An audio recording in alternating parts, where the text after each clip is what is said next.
It's 8 AM in the morning. It is 3 degrees, which is pretty hard to believe with like a beautiful blue sky and all sunny, but it is 3 degrees. And I wanted to give you a bit of an update on the chickens. So I bought a rooster a few days ago, and then 2 days after that I bought 3 little pullets. They're only about 3 to 4 months old. And I want to show you a bit of the setup of the coops here in case you've missed the other videos. So I'll give you a run through now. Okay, so I've got 2 coops here. I've got this little electric fence wire. I've got it turned off at the moment. I've got that running around both of the coops.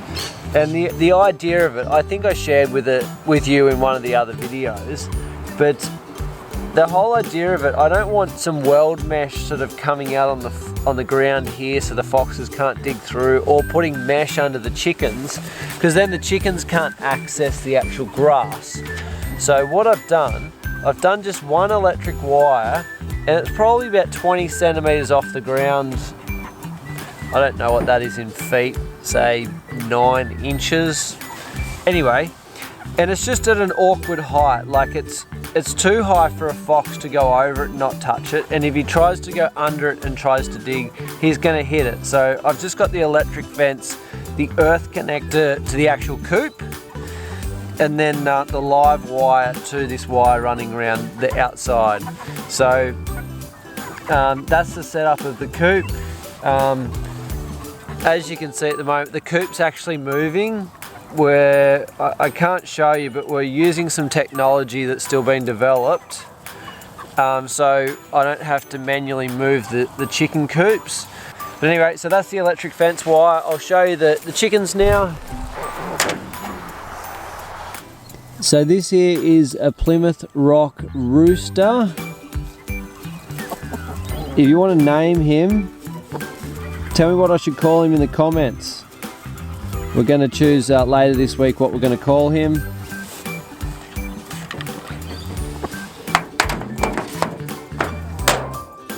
So the reason I've gone with a Plymouth Rock is because it's a dual purpose breed. I've never had Plymouth Rock chickens before, so if you have, please give me some advice in the comments. I'm very open to advice.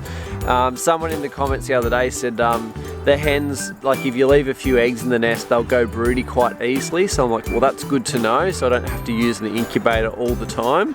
So we obviously want to breed from these, and the pullets, well, they can go back into the system to replenish the old hens, and the roosters, well, we can eat them.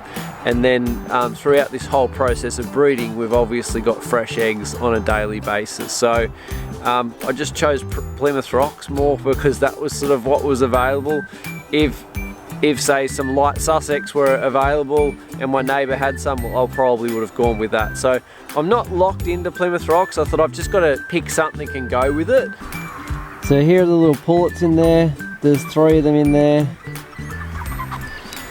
They're about 3 to 4 months old, so probably in the next 4 weeks they'll get sort of a lot bigger. They'll bulk out a bit, and maybe 6 weeks from now they'll be laying some eggs. So we've just got them in these little coops just to settle in because they've only been here 2 or 3 days now.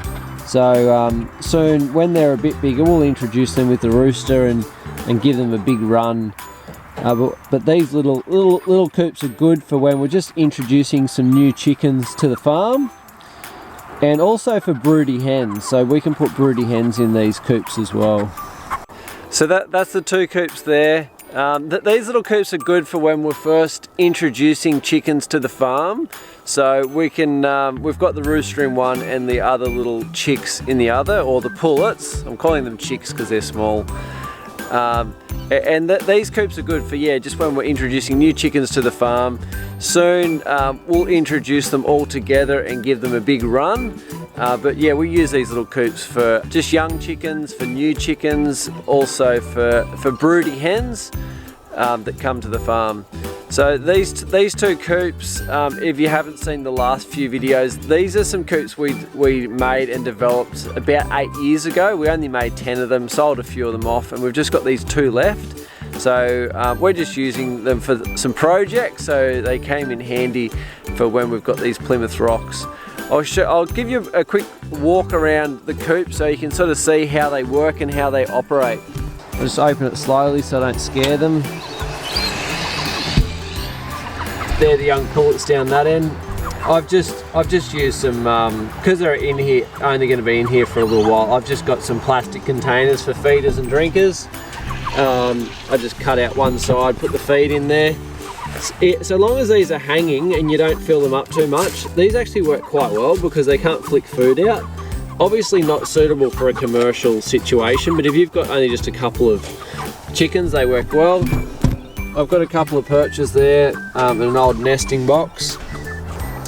So we've actually attached these two coops together with a bit of angle, and then goes to the chain which goes to the auto mover. That's the energizer on the top, so I've just got that turned off just while I'm working with the chickens. There's the earth wire clip to the coop, and then the live fence clip goes to that orange fence that goes around the perimeter of these coops. So that's the little coop setup here on this cold morning. Hopefully we can show you a little bit more of an update, and you can follow along this project as we start breeding some Plymouth Rocks. So if you've got some Plymouth Rocks, hey, I'd love to hear your advice. And probably in the next 5 weeks or something, I'm looking at getting an incubator and then buying in a whole bunch of Plymouth Rock eggs, and I want to buy them from a lot of different sources, so I've got a very mixed bloodline. So the other thing, if you've got Plymouth Rock fertile eggs for sale, hey, shoot me a message. I'd love to talk with you and get in touch with you. So that's the update here. So you can see all the other updates. Make sure you like us on Facebook, but the best place to see the updates is actually YouTube, because you can subscribe and then you can just get update notifications and you're not going to miss any videos. So over and out.